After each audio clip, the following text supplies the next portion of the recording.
Hi everyone, welcome to Math for A1 and thanks for joining today. I just want to check if everyone can hear me all right. Could someone type in the chat if you, okay, thanks, appreciate it. All right, because today is not the typical lecture time, so I won't go over the class format, syllabus and those kind of things. You saw the syllabus, all right? We'll talk about them on Friday. So I pretty much will go into the lecture right away. But I just want to say two things, right? First, feel free to ask questions anytime during lecture. You can type in the chat. I will pick up your question probably right away. If you want to use your microphone, talking to the microphone, feel free to do that too, right? Right now, I don't have any regulations in terms of when to speak, who can speak, that kind of thing. Just be respectful to each other, right? And then if I need to do something else, I'll do it later on. But whatever, you want to ask questions at any time, right? Feel free. Asking questions is very important in this class, okay? To clarify and to catch up with the lecture. So um, the class, right, is math. Oops, sorry, math for 81. So, intro to math stat.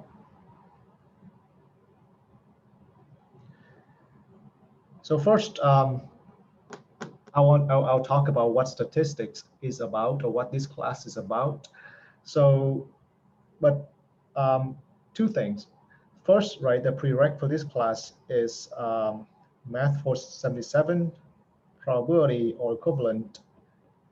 And I cannot emphasize this enough, that this is very important, okay? This class relies on probability as the foundation. And it's not too much to say that, like, for 77, this class is similar to calculus to ODE, okay, to differential equation. So if you don't know probability or your probability is rusty, then this class, I can say, will be a challenge to you.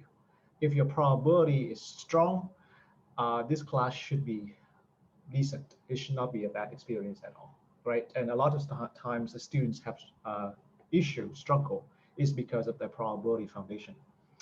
So the goal today is, or this week, okay, this week's goal is to do the review of probability.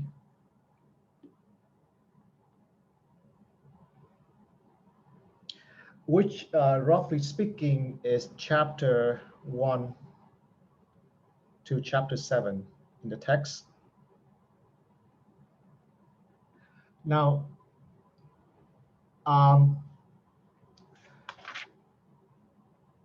one thing I want to say about the text right away. From my experience, a lot of students use the international edition. All right. And there's nothing wrong with that, except that the international edition misses problems from the exercises, okay? So it will miss problem. So I will assign problems from the text. So if you have international edition, right, the electronic version, you should find like the problems, all right, from the non-international edition, so that you can do the problems in the text. Okay, the content is the same, but you may not be able to find the problems I assigned for homework, and that would be annoying for you. All right, so look for the non-international edition. Okay. The course, right? So of course the text is the Freund, right? Text is Freund math stat with application, 8th edition. So the course will go from chapter 8 to chapter 14, roughly. Okay, so chapter 1 to chapter 7 are review, are stuff that you're supposed to know. Okay, but week 1 I will go quickly through it's not chapter 1 and 2, really chapter 3 to chapter 7, and highlight the concepts that I think might be relevant, okay, for our study in the future. All right, so that's the plan. And any questions so far?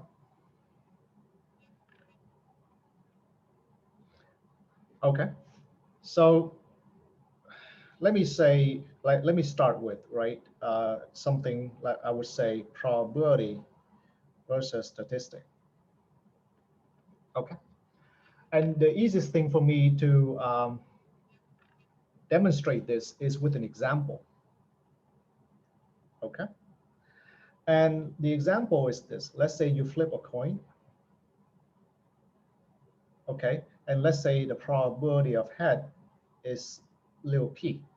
Okay, and let's say you flip it n times. All right, now this is just a defining or describing what I would call an experiment. Okay, this I would call an experiment, a random experiment. But depends on what kind of question you want to ask.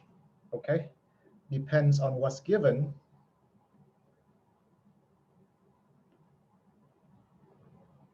All right, mostly, and the questions you want to ask and the questions, it can be a probabilistic questions or a statistics question. Okay, it can be a probability study or a stat study. So the probability question that you may be used to is something like this. What's the probability that, let's say you have, let's say 5 heads, okay? And of course, right, supposing that here the question means that n is less than n must be at least 5, right, for it to make sense. So the probability of 5 heads in this case, right, will be n choose 5, right? P to the 5, 1 minus p raised to the n minus 5. Okay? So you notice, right, this is a binomial distribution I'm talking about with success probability p. But that's not the point here. The point here is I want to say that this is a probability question. All right. Of course, I mean, you probably, if you haven't seen a statistical question, then you may wonder what else can we ask.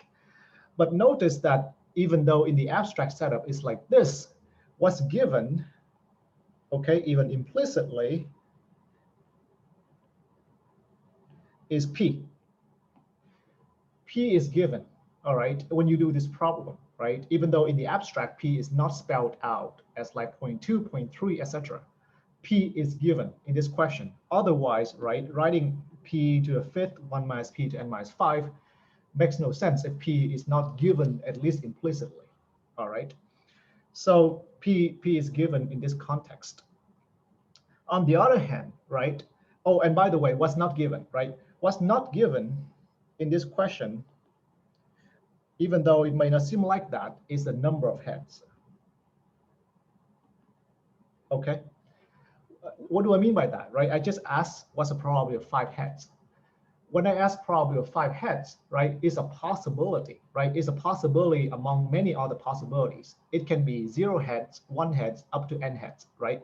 So a number of heads is not exactly given, right? We're asking for the probability of so and so many heads, okay? So that's not given. On the other hand, right, the statistic questions takes exactly the opposite point. The statistic questions, right, we still flip a coin, blah, blah, blah, n times. But supposingly the number of heads is given, and I would denote it by x.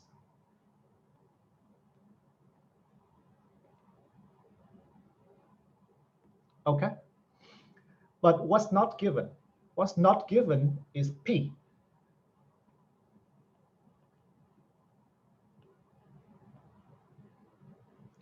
In fact, right, the whole point of statistics is that you treat this little p as a constant, but unknown. Okay, treat it as a constant, but unknown. Okay, emphasis unknown in this problem, in the statistics problem, okay? And a lot of time in this class, we spend time discussing what's the most sensible way to estimate P out of X, okay? So the statistical question is how to estimate P, okay, from the information given by X.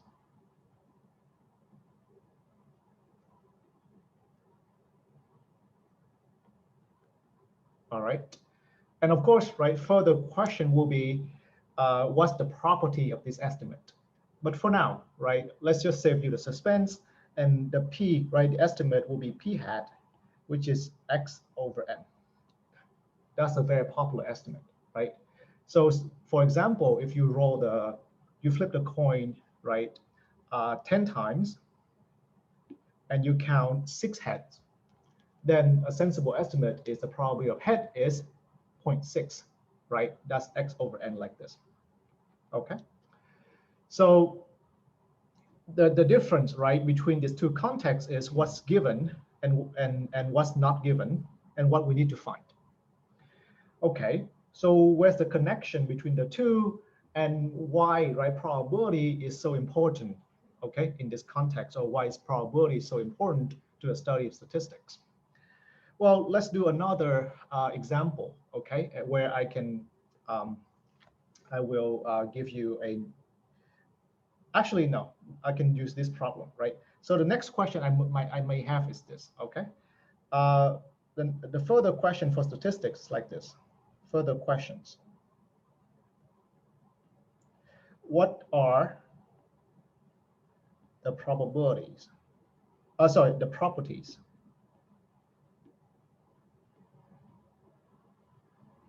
of P hat, okay? Now, what do I mean by this? And we'll be more precise, right, later on. But the number one question, right, we always want to ask, and number one question that you always want to pay attention to in this class is this. Is P hat a random variable or a constant? Okay. Let me tell you that 80% of the time, the students who get lost in this class cannot answer this question to begin with. All right. Now, you may think that this is a very obvious question with obvious answers. I agree. But a lot of times, students tend to bypass this first question and just go into the question that seems to be given in a problem. But take steps, okay? Take time and ask the very basic questions first. Make sure you get the context of the question in your mind. Then you can figure out, right, the later kind of requirements of the problem.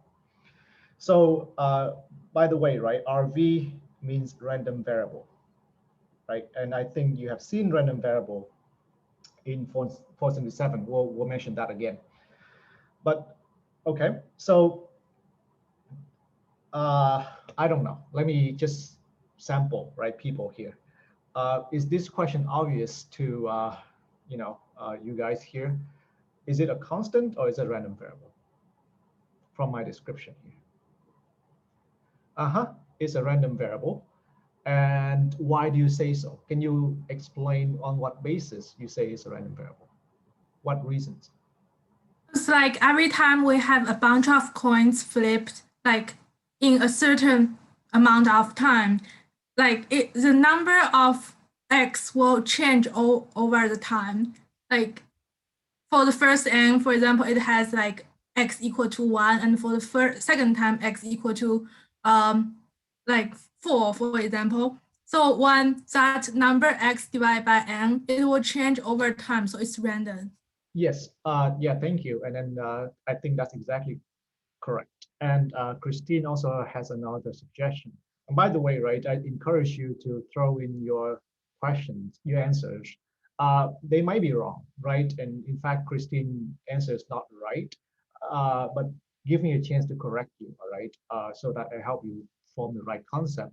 Not that Christine's answer is not wrong in any fundamental way, but wrong in the sense that the context of the problem may not be obvious to you or the convention. That's why. So Danny is right, and Christine is wrong in the sense that it's not that wrong in the concept, but wrong in the sense that in this setup, we almost always assume n is fixed because n, right, as n is referred to as our sample size, right? Sample size, the size of the experiment. So we do have reasons to say that n gets large, goes to infinity, that kind of thing, right? But the convention, right? The convention is n is fixed, at least for now. Does that make sense? So when I say that it's a constant, so it's a random variable. It's not about it changes as n changes. But as Demi was saying, right, it changes, p hat changes as we repeat the experiment.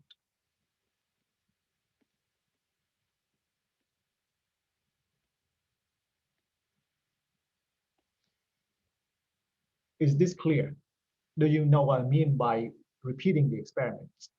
Like exactly like Danny said, right? Let's say, for example, right? Let's say n equals to 10, okay? The first 10 flips, let's say x is equal to 4. But the next 10 flip, right? Second 10 flips, x clearly doesn't have to be 4, right? If it's always 4, then of course it's not a random variable. But as you repeat the experiment, right, the number of heads is not known ahead of time, right? So that's why, right, it changes with the experiment. So that's why it's a random variable. Is that okay? Yes, right? Now I say this, right, because there's some confusion like this, right? And I'll say the confusion is like this. And you have taken, I assume everyone has taken some sort of baby statistics, right? Where you saw like numbers listed out, you find sample mean, sample median, that kind of, playground stuff, right? So confusion is like this, right? Someone can come back and ask, well, right, exactly like you said, I flipped 10 times, I get x equals to 4. That's a constant. Why do you tell me it's a random variable? And trust me, this is a real confusion. Or, right, let me give you another example, right? Let's say you measure, I don't know, people's weight or something, right? And then you say, well, these are the weights, 120, 125, 130, 110, right? 114. These are numbers. What do you mean that they're random, right? So there's no probability involved at all, right? Because exactly only when things are random, then we use probability to model and to calculate. But if things are not random, then there's no probability. So why random again, right? I know I keep saying this, but do you see the confusion and the difference or the point of randomness here?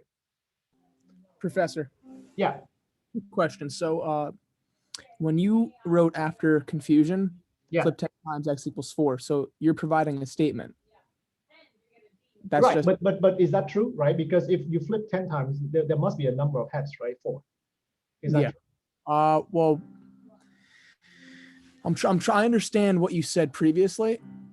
I'm Yeah. just trying to grasp this because you said it's difficult for a lot of students. So I want to make sure I nip it in the bud right away. Sure. Yeah. So that's exactly, and I think you're a little bit confused here, right? So exactly, do you see the point of me making the second statement, right? This also makes sense, isn't it? Because you flip 10 times, you get four heads, Okay. right? Yes. 4 is a number, it's not a random variable. Or, I mean, if you have taken some statistics class, right, you see a bunch of numbers, right? It's a data. Data Yep. is number. Data are numbers, right? Why random? Does that make sense? Yes. Why do I insist that it's random?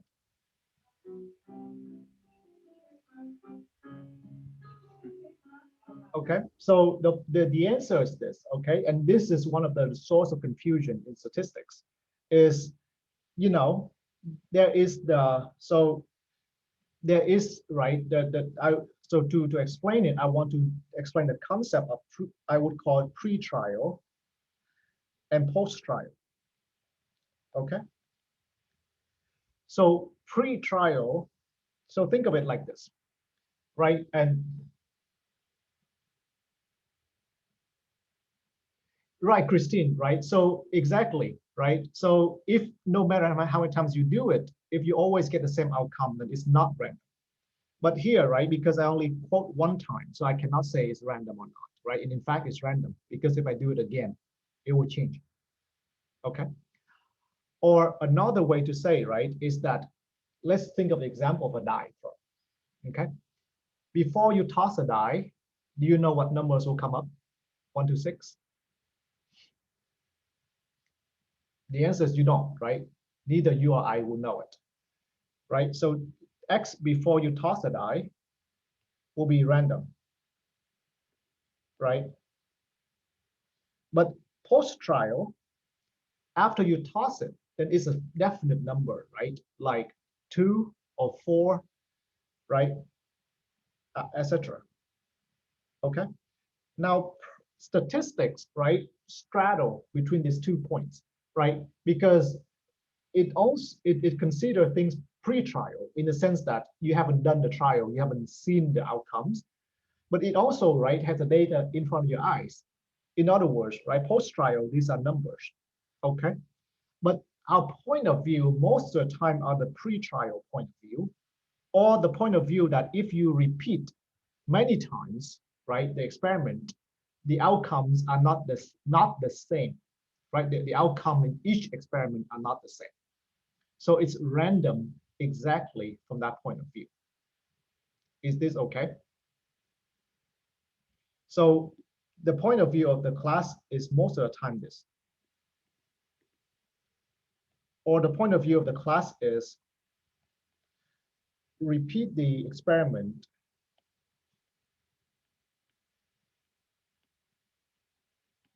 many times. Each experiment, right, should have different outcomes.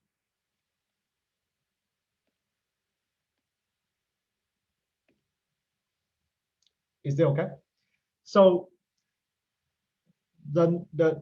we need clear language, right, to explain what we mean in this class so that, right, we are not confused. So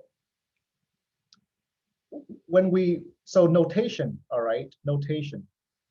In this class, when we write big X, big Y, big Z, these are random variables. They are pre-trial, okay? They're not constants, okay?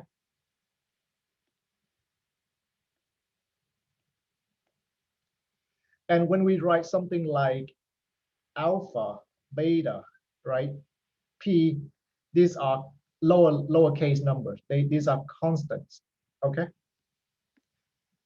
But there's some other, so these are constants, they are parameters, the Greek letters. But we have something else, the little x, little y, little z. These are constants post-trial, okay? And they are, you can call them realized value of big X, big Y, big Z. Is this okay? So for example, right, I have a die toss. Before the die toss, I cannot say what this big X is, and I will never be able to say what big X is. Okay? In fact, the right way to describe this big X is by its distribution, by its probability law. Okay? That's the only way to describe it. After I toss the die, I know exactly what this value is. Of course, right, there's a connection between these two, right? This little x is one of the available choices for the big X, from the big X. But, right, the nature of these two objects are very different. And of course, right, like I said, statistics straddle between these two. Sometimes it talks about big X, sometimes it talks about little x, right? Depends on whether you want to treat it as a data or, as some random variable, random experiment that you want to learn the probabilistic distribution of the probabilistic properties, okay? The class, our class, right, because it's mathematical statistics, it most of the time takes a point of view of big X. It rarely takes a point of view of little x, okay? Even though sometimes we will write that notation to say something, but right, that's the randomness. Any question here? And so, right, if you take home any point from this, is about the notation. When you see capital letter, please, right, have a flash in your mind. These are random variables, okay? When you see lowercase, most of the time they are, constants. But, right, the thing you would do yourself the best service of is always ask the question in this class: is it random variable? Is it not? Okay. Now, because sometimes there's some exceptions, okay? Exceptions is because of the writing. I cannot always write big case letter, like little s, like this. These are s squared. These are sample variance. You know, I should write big S square like this, but a lot of people just write little s square. So little s square in this class is always sample variance and almost always will be random variable, okay? Some other exception will be the p hat that we talked about. It's p, but it's hat, so it's an estimate, so it's random too, okay? So all of these are random. But most of the time we will follow this rule, okay? And it will be good for you to kind of catch up on random variable versus constants very early in this class. Any question? Okay, so now back to the story, okay, of the p hat here. So p hat is x over n, and I hope, right, I have explained a little bit that p hat is random, okay? In other words, different experiment will give you different p hat. So, and also, so because p hat is a random variable, clearly, right, some easy question you want to ask is, right, so back to p hat. Some question I want to ask is this, right? So I have established that p hat is a random variable. Therefore, the following questions make perfect sense. Expectation of p hat, variance of p hat, okay, and some further question. So you see, the moment we say something is a random variable, it follows immediately that expectation variance are some routine calculation, not to mention something else, right? So in fact, to calculate this, right, to answer this,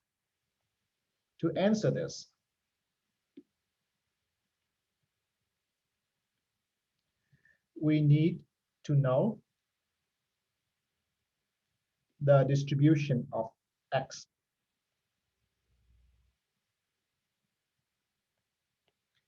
What is x? Okay. So I hope, right, that actually it's clear here that p is a random variable. Where does the randomness of p come from, right? Because p has two pieces here, right? X and n. Which piece is random? Sometimes, right, both pieces are random, or one piece is random, etc. Is it clear to you that in this notation, which one is random and which one is not?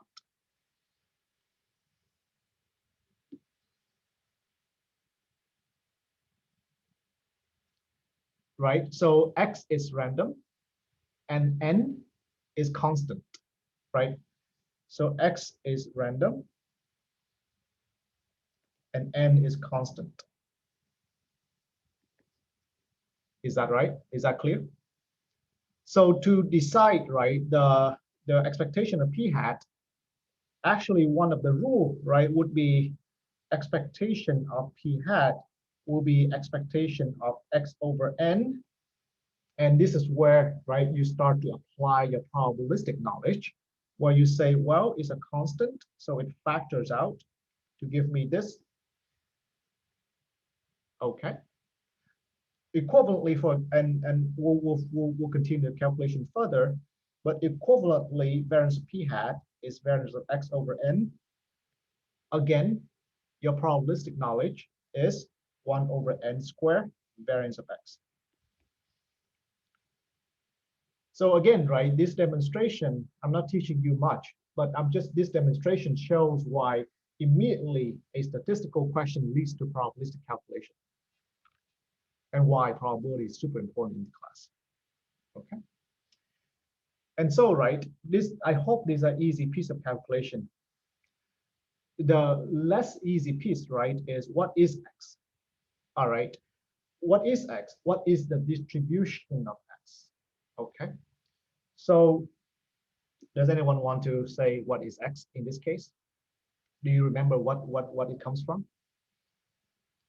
It comes from tossing a die n times, right, and counting the number of heads.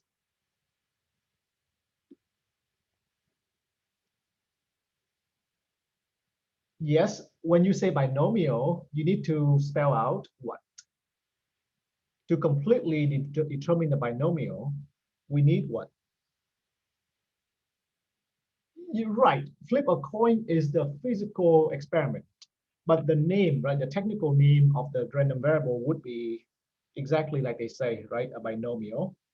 But a binomial needs how many parameters to describe it? Correct, n and p. Exactly, right? So, right. But tossing a die is not a name of a random variable. Does that make sense? Like you have the experiment, whatever the experiment is, like measuring the time that like your computer dies or something, right? Or measuring the weight of some people. Those are the experiment. Then you have the model. Okay. So no, it's fine, right? Oh yeah. Sorry, yeah, of course. The tossing the die, tossing the coin. Yeah. Okay. So yeah, right. Everyone see that, right? The binomial, right, is the answer here. So the answer immediately here is 1 over n times p. This is 1 over n p 1 minus p. Right? And where do I get that from? I get that from my knowledge of the binomial. Okay. And of course, right, that reduces down to p and p1 minus p over n. Sorry, 1 over n squared, right? That kind of thing. But so we will be a little more systematic in reviewing and talking about these objects. But you see why, okay? I hope that, right, your knowledge, your probability must be sharp like that, because we do this calculation like quickly before we can carry on like even more complicated concept. Okay. Any question before we start some kind of review proper, right? So this is a presentation on telling you what roughly stat is about, right? The statistical question, and why probability is always behind it to back it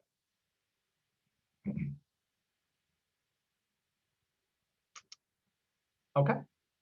All right. So then let me just jump straight to chapter 3 of the text, and that's going to be random variables. Okay. So right. So I suppose many things about random variable already. What do I want to add to your repertoire of random variables? So what do I want to say here, right? So first of all, right, I want you to pay attention to this. That what does it? So the number one question when it comes to a random variable is this, right? So first you must know that something is a random variable, like we talked about so far. But the second thing you want to know is this: what does it take, right? What does it mean to completely describe a random variable? Okay. Let that question sink in a little bit, because I know a lot of people, a lot of students, when they say, yeah, it's a random variable, but then I say, okay, can you tell me something about, or what is the distribution? Then they start to get lost in the conversation. They don't know what the wording, what I'm driving at in terms of the question. Okay. So first of all, right, you realize a random variable is not a number. Yeah, right. That's the whole point. A random variable is not a number. It's never a number. If you know it's a function, I think you take a very high point of view. What kind of function? Are you talking about measure theory measure theoretic function? That's very far. Is that where you want to take it? Function from where to where? Yeah. Good. Okay, then perfectly correct. Exactly. It maps the sample space to real numbers. But then you're still not answering my question yet, because how do I completely describe a random variable then? You tell me abstractly, yes, but say I have a very particular random variable in mind. What does it take me, right, to know it completely? Because say if you tell me it's a function, uh, a set of outcomes is good. Okay, so all right, so yes, set of outcomes, I like that. Or let me say this, right, in a little bit more layman language, I would say this. One of the questions I will always like to ask is, that's good too, but so the set of outcomes, or I would say this, right, where does the random variable take value?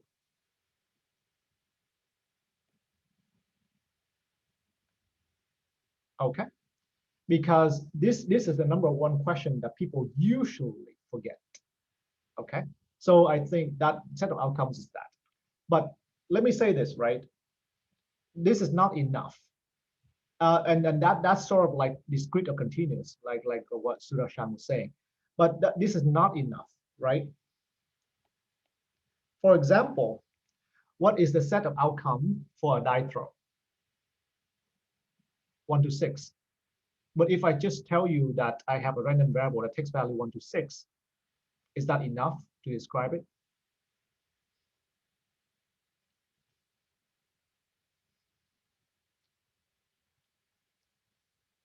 I mean, are you satisfied to know that a random variable, this random variable I'm describing, takes value 1 to 6? What else do I need? Right? What else do I need? We need to know the distribution exactly, or the probability. PMF probability moment. Okay, so but all these things, right? And there's so not enough, right? And exactly number two, and exactly because, right, the world random variables we live in have discrete and continuous, right? So in general, we just call that term distribution.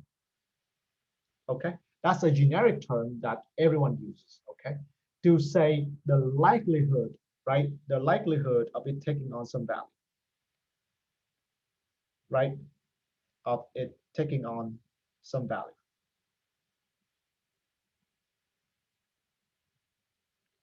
Right. So in fact, right, when you drag in the distribution, you already, right, kind of imply the values there. So to give a short answer to what does it mean to completely describe a random variable, I would say this: you need to describe its distribution. Okay. Now it's just language, right? So when I say to give its distribution, maybe it doesn't mean much. But if you ask what does that mean, then the items below may, right, illuminate a little bit. But of course, right, there are a lot more to unpack beyond this. Okay, but please, right, remember when you see a random variable, unless you know exactly its distribution, you don't know everything about it yet. Okay, so and let's describe what we mean. For example, right? Let's take the random variable, the normal. Okay, let's take z to be standard normal.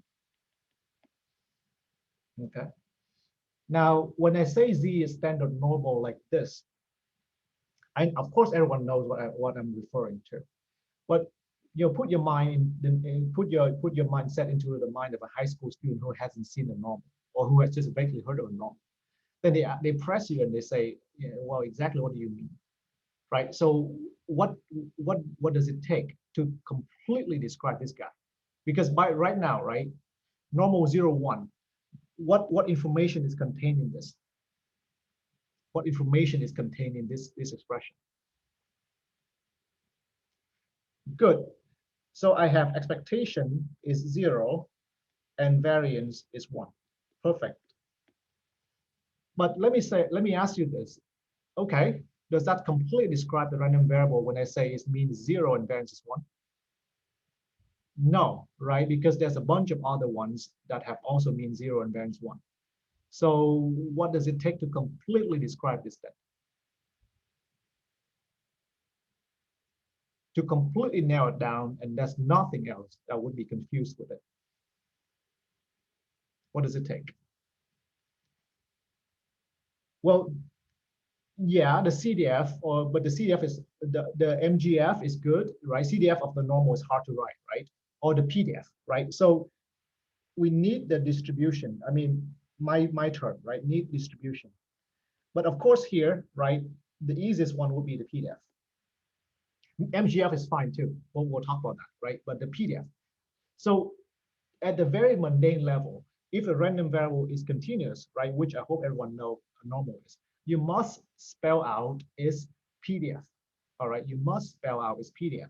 In other words, f sub z of z is 1 over square root of 2 pi e to minus z squared over 2 z from minus infinity to infinity. Without writing this down, you have not completely described a random variable. Now, right, pay attention. There's a lot of waving hand in statistics. You write down some estimate, right? X over n. You say it's a random variable and you walk away. You do something, right? Be very honest with yourself that it's fine, you do some work, but you may not know everything about it until you get down to the nitty-gritty level of telling, right, its distribution or its MGF or whatever it is. Okay? This is what it takes to know it completely, right? Why? Because, so do you know why, right? The density, knowing the density means I know everything about a random variable. Because from the density, I can deduce everything, right? At least in theory. It may be a very painful calculation, but everything can be deduced from the density, right? I just write something like this down, right? So you see.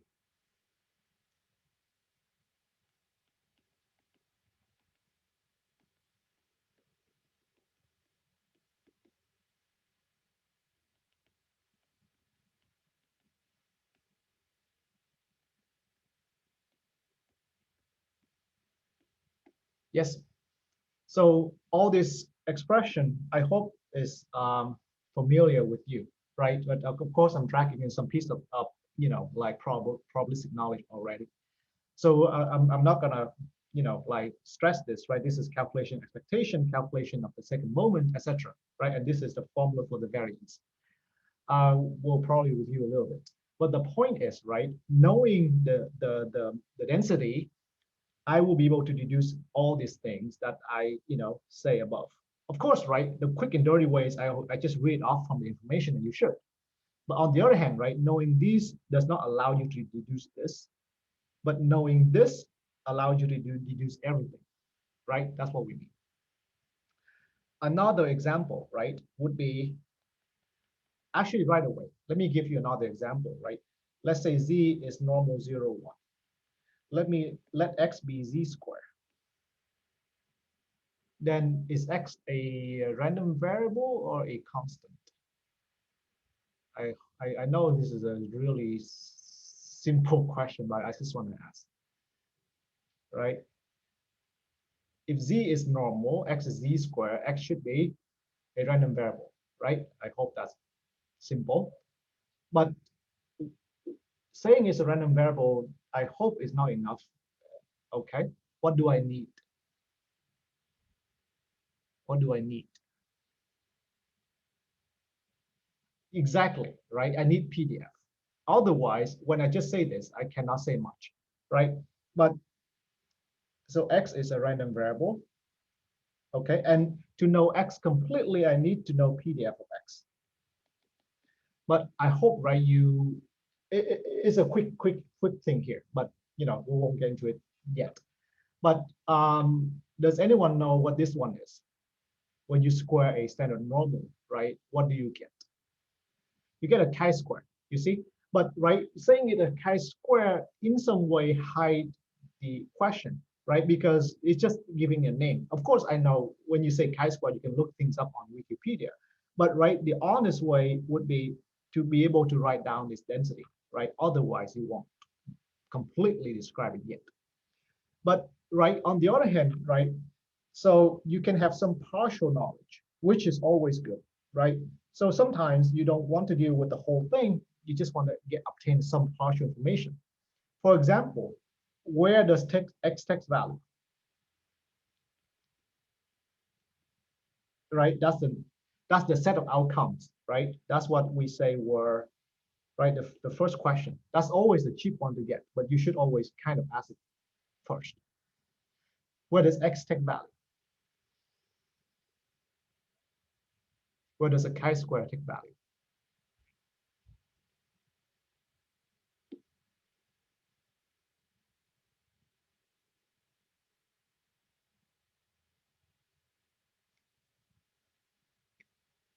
What does it mean by z? Z is not the answer, Christine, right? Z is just a symbol. Yeah, 0 to infinity, exactly, right? So x takes on non-negative value because it's z squared, right? Um, we can get some cheap stuff like the first moment of x, which is the second moment of z, which is 1. Now, if you know the fourth moment of z, you will also be able to get the second moment of x, right? So I will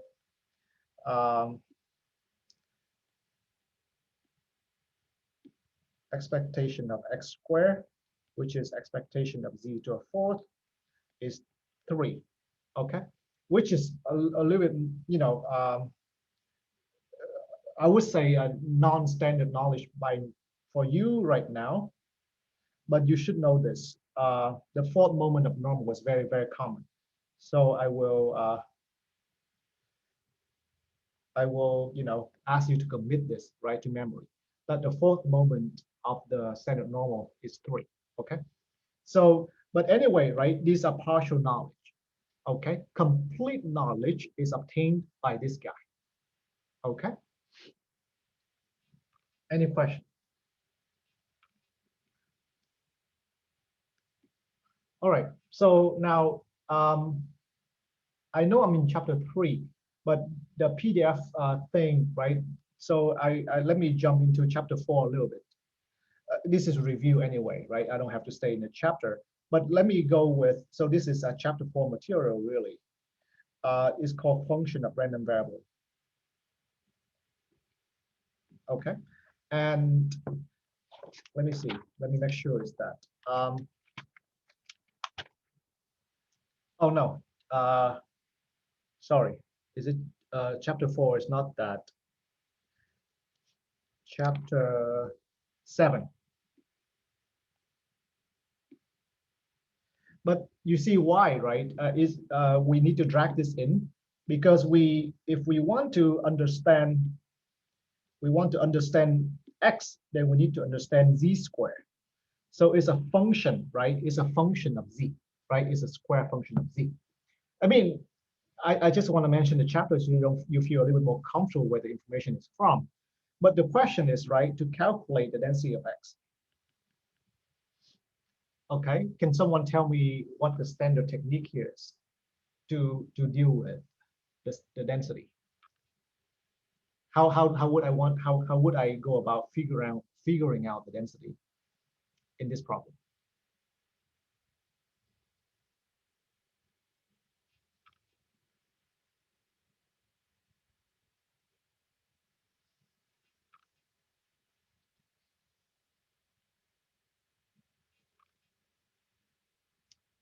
Okay, put z in terms of x. You mean square root?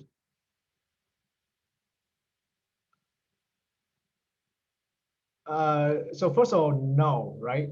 Absolute value of z is x actually, but what would you do with that?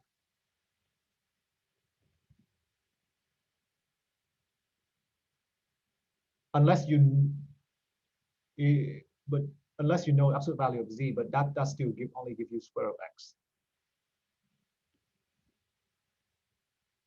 So here's a standard technique, all right? There's some direct formula you can use. I don't like direct formula.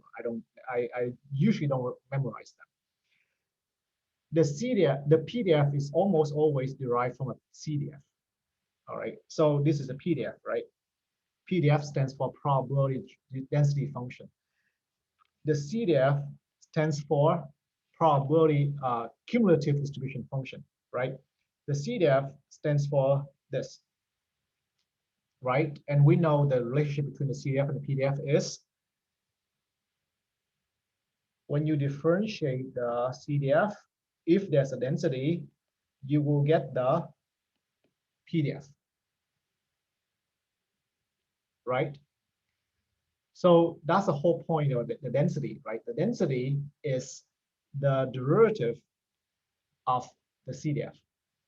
The CDF is a universal concept because this is well defined for both discrete and continuous random variable.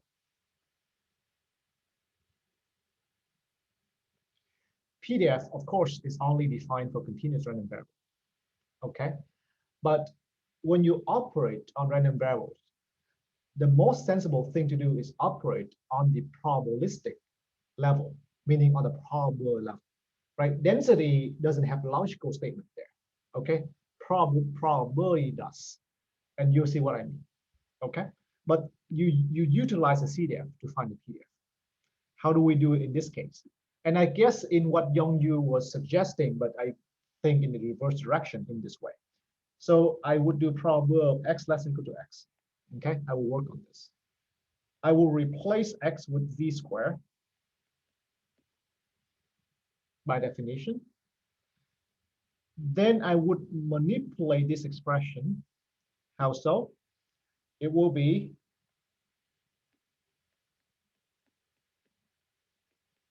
this. Okay, so far.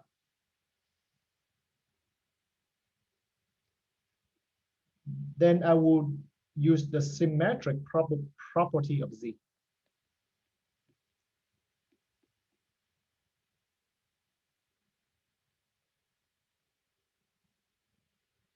Okay. Now, do you see the CDF coming up? So this, right,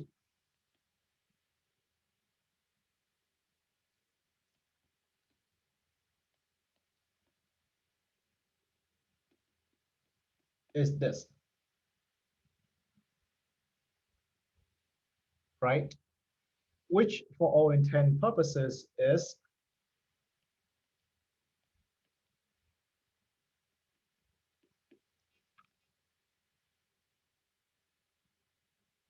okay so far. Any question in this derivation?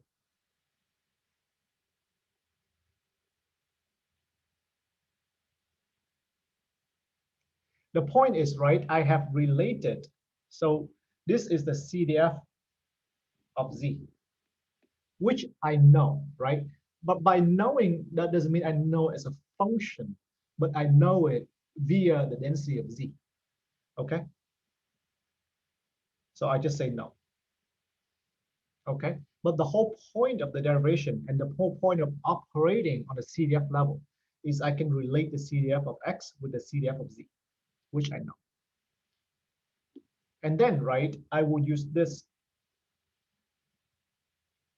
So therefore, right, the density of x will be differentiation of the CDF of x, which means, right, is the differentiation of this, which means is twice derivative with respect to x of this. Because this is a constant, so if you differentiate with respect to x, it goes to 0.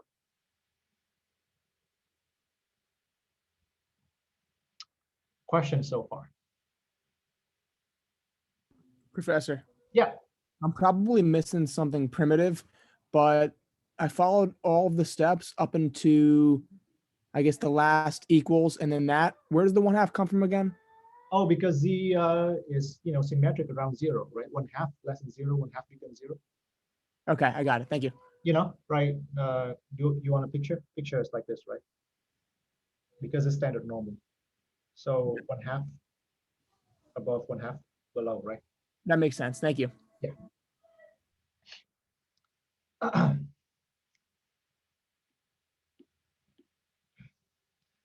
So you see, right, then with this differentiation, I relate the density of x with some sort of density of z, but not exactly.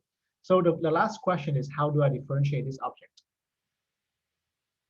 So let me remind you, right, we of course leverage on this kind of idea that if I differentiate the CDF of z, I get the PDF of z. Yes, which by the way is something that I wrote above this guy right here. Okay, that's my intention. But how do I differentiate this object?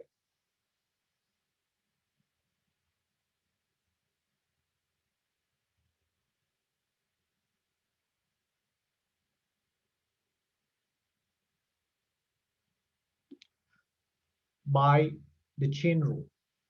Exactly, right? So it will be, so the above will be 2, right?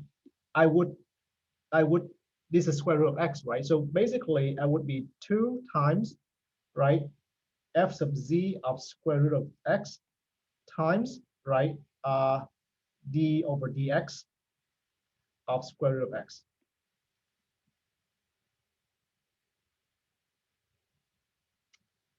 Is that okay? I just apply chain rule, right? To differentiate, right, with respect to this, I differentiate because this is the derivative, right? I differentiate with respect to square root and then differentiate the square root with respect to x. Any question here? So, right, in this case, you think of the z as exactly the square root. And then I differentiate z with respect to x. Okay? But you see, right, the final answer I have is 2 over square root of 2 pi e to a minus x over 2 times 1 over square root of 2x. Sorry, 1 over 2 square root of x positive. There's some cleanup that I don't care to do for now, but that's essentially it. So that's the density of a chi-square with 1 degree of freedom. By the way, right, don't worry about the notion of chi-square. We'll talk about that later. The point, right, I want to demonstrate to you is some technique that you should have seen, right, of deriving a density of a function of a random variable. Which, right, because why do we care about doing this? Because, right, there are occasions when you have a random variable and you will need to square it right away in calculation of variance. So, right, to know completely this, right, then deriving the density is the job you have to carry out. Okay, so here, right, demonstrating to you a typical pattern that is laid out. Again, any question on this?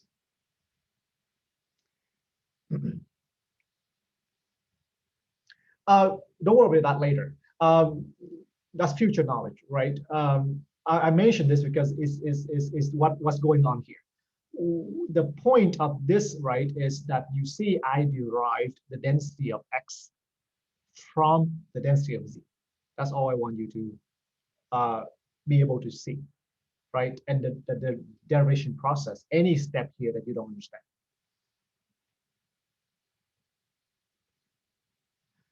Now, I would say, right, if we were in a probability class, what's Fy? Is there Fy? What do you mean by Fy? Fx?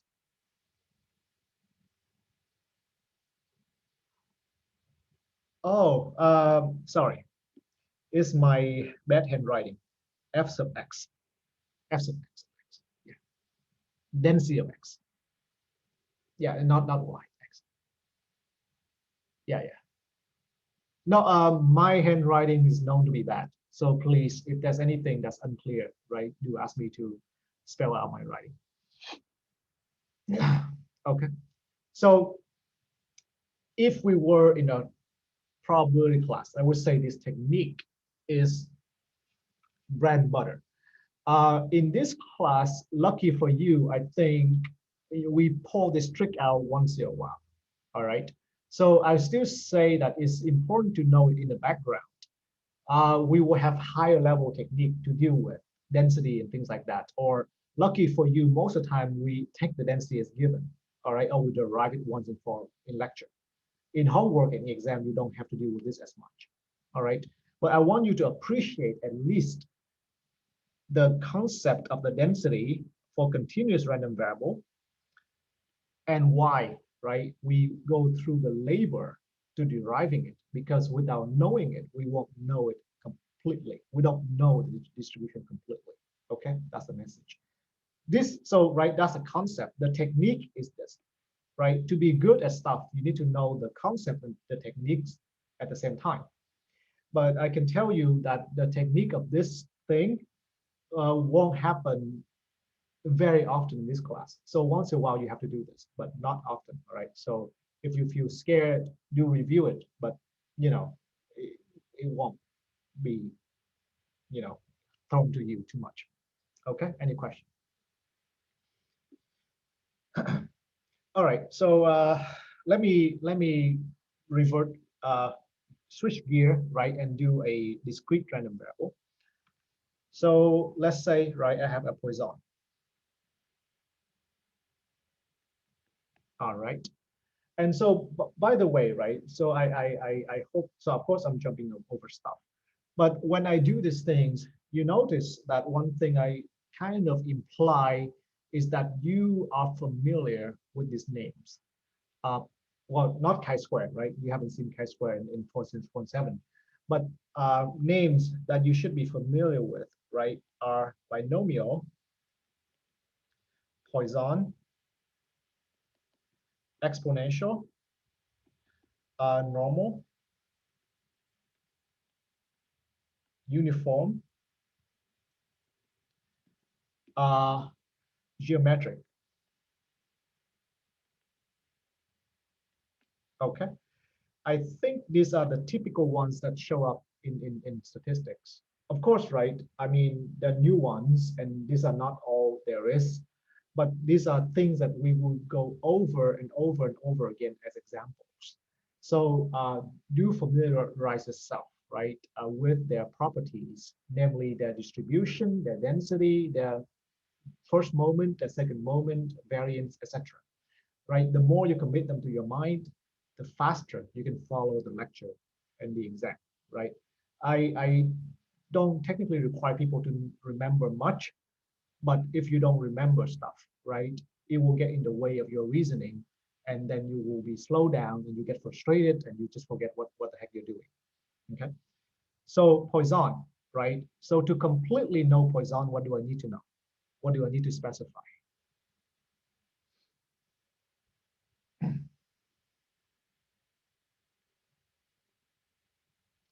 So what kind of values it can take?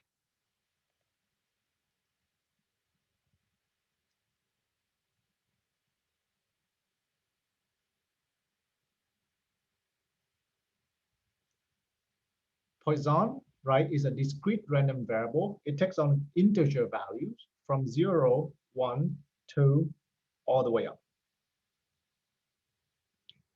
So to completely describe a Poisson, I need to give its probability distribution function, right? Maybe PDF, but not density, right? Probability distribution function, because it has no density, right? It's discrete. And right, the formula is e to the minus lambda to the x over x factorial. Okay. And this is x equals to 0, 1, 2, etc. So when I do this, I completely describe the Poisson. All right. Now, what do I want to say here? Right. So partial knowledge, or knowledge that we always want to ask, is what's the first moment of the Poisson? If it's a Poisson lambda, what's its first moment? And what's the variance?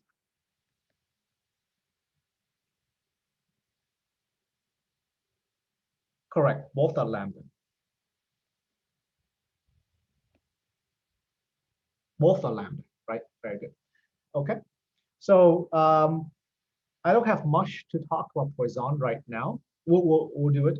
But to demonstrate you the idea that range of value is quite important, right? So if x is Poisson lambda, does x over 2 have Poisson distribution? Maybe lambda over 2?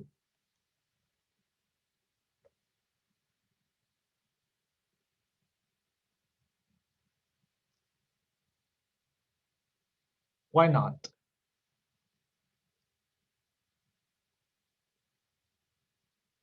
Why not?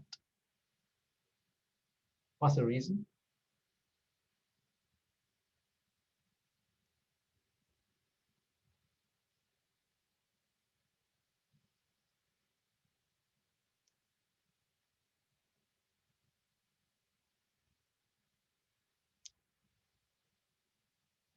When you say it's not a Poisson, what's the reason?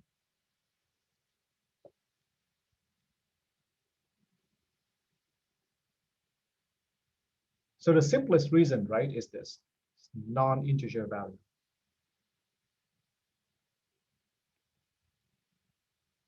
Right? So just to emphasize, right, it's very easy for people to think, oh, you do something by a constant, it must be that, right? Name is, that's why name doesn't tell you much, right?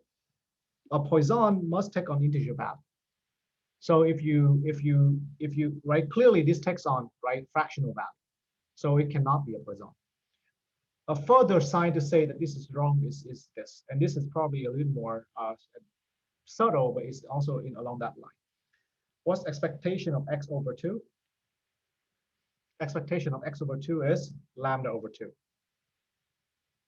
What's variance of x over 2? It's got to be lambda over 4.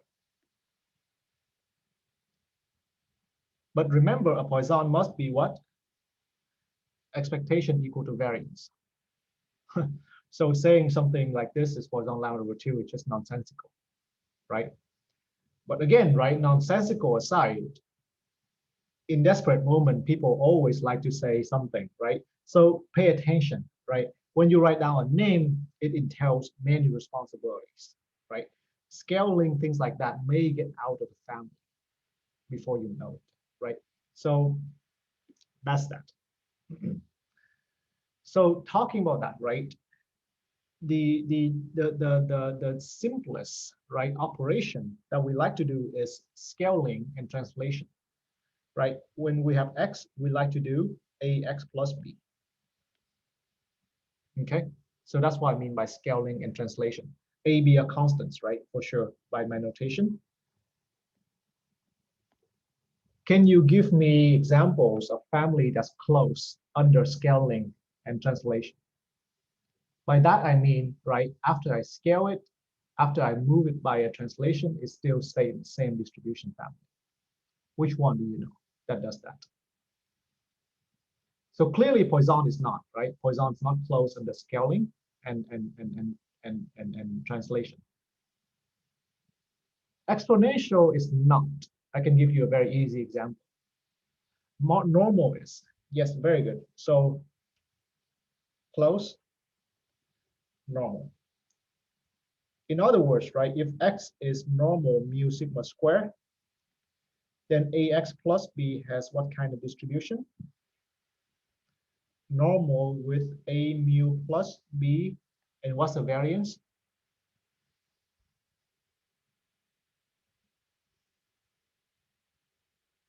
A square sigma square, right? What else? And why does exponential not work, Youngyu?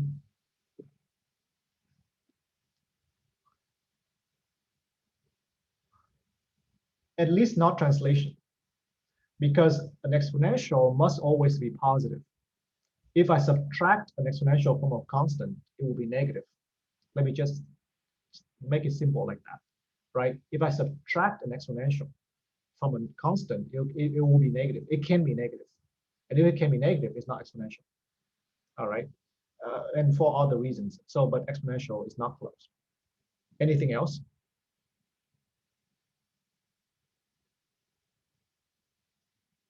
Exactly uniform. If x is uniform alpha beta,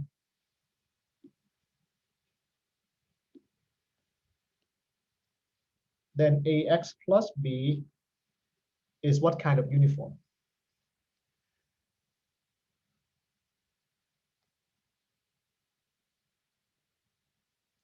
I think a alpha plus b are a beta plus b,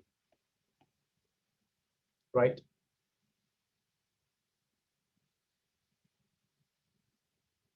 Okay. But besides these two, I cannot think of other that would be close under this simple operation. Okay. So random variables are strict like that. Okay. Random variables are strict like that. All right. Any question?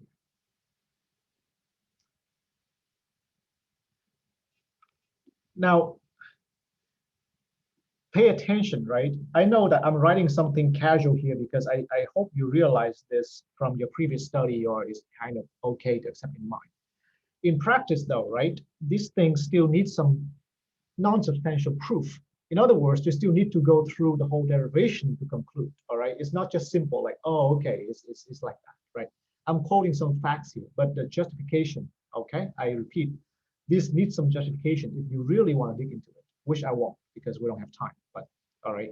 I encourage you to try to think carefully if you are completely convinced or if you have a very rigorous way to prove this, all right? So let me, any question?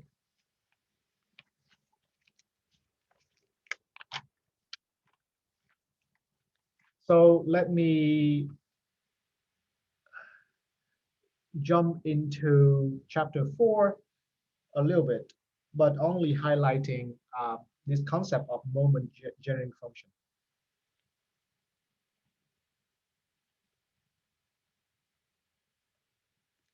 Okay. Chapter 4 is about expectation and variance, but I only want to highlight this for now. Okay. So what's the use of moment gen function? All right. So this class, you won't study moment gen function as a thing, right? Because you studied before, and we do statistics. But moment gen function, right, is a tool, right? What can be used for? So moment gen function, right? Actually, maybe I'll let the class answer. What is moment gen function used for? Yeah, not the best thing to do.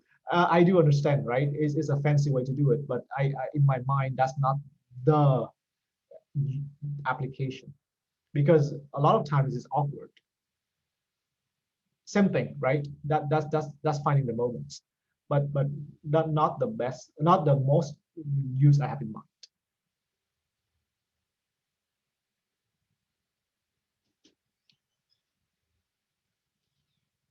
So the use is exactly the theme of what we're talking about today, to completely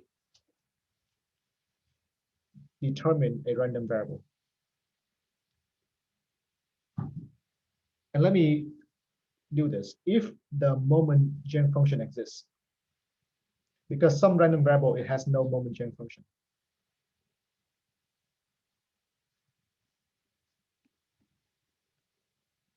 Okay, like a t distribution. Correct, exactly.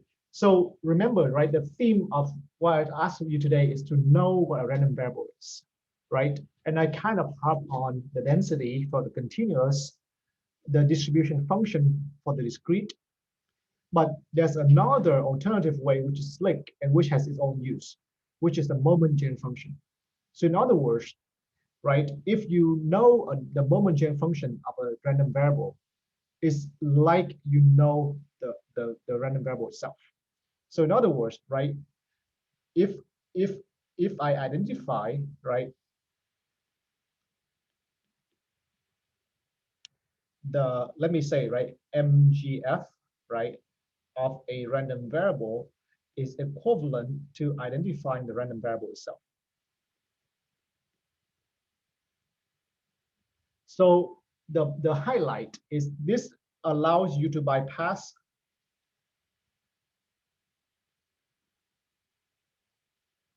PDF calculation or probability calculation, okay? Because a lot of time PDF calculation is cumbersome, all right? Let me demonstrate for you an example. We will use this result a lot in our class. If X is normal, mu1, sigma 1 square, Y is normal, mu2, sigma 2 square. And X and Y are independent, okay? So this notation for me and for many people, by the way, means independent, okay? Independent, orthogonal, independent. If we have this recipe, then X plus Y will still be normal.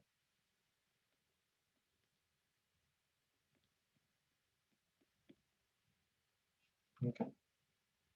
So this is a very nice property of the normal called the closure, right, under independent sum.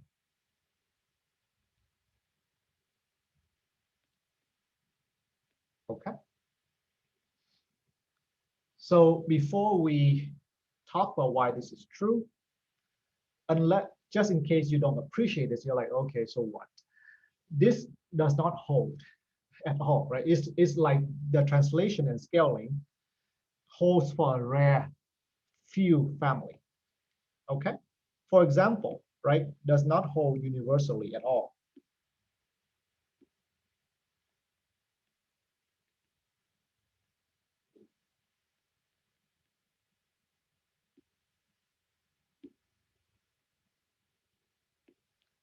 Okay. For example, suppose X is uniform 0, 1, Y is uniform 0, 1, X and Y are independent. Does that imply X plus Y have uniform 0, 2 distribution?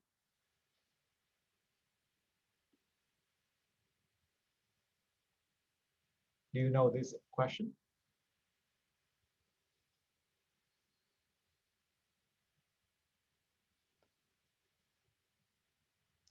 No, right? It's actually probably one of the first examples you should do to demonstrate that summing random variable is tricky business. No shield. You sum something from 0, 1 with something from 0, 1, you definitely get something from 0, 2. So the range is right, but the shape is wrong. It's not uniform, and I think Shudashan was pointing to the shape. It's going to have a tent shape. It's not uniform, all right? We'll talk about the intuition, right, next time. But this alone, right, should caution you that summing things don't stay in the same family. So whenever you see something stay in the same family, you are happy. Because again, right, the way we operate with statistics, we sum things up a lot because we take the sample average, okay? So if it stays in the same family, we're super happy. And that's why, you know, in statistical study, at least for textbook study, normal assumption is a lot because it's easy to deal with. Okay.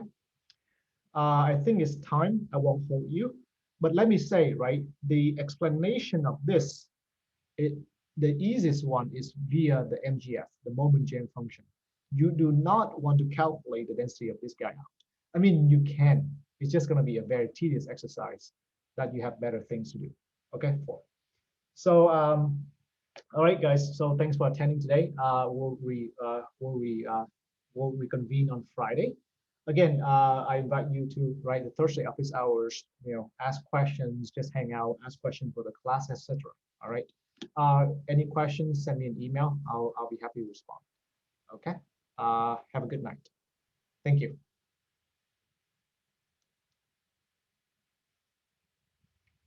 You too.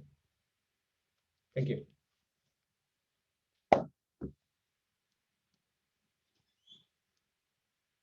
Thank you.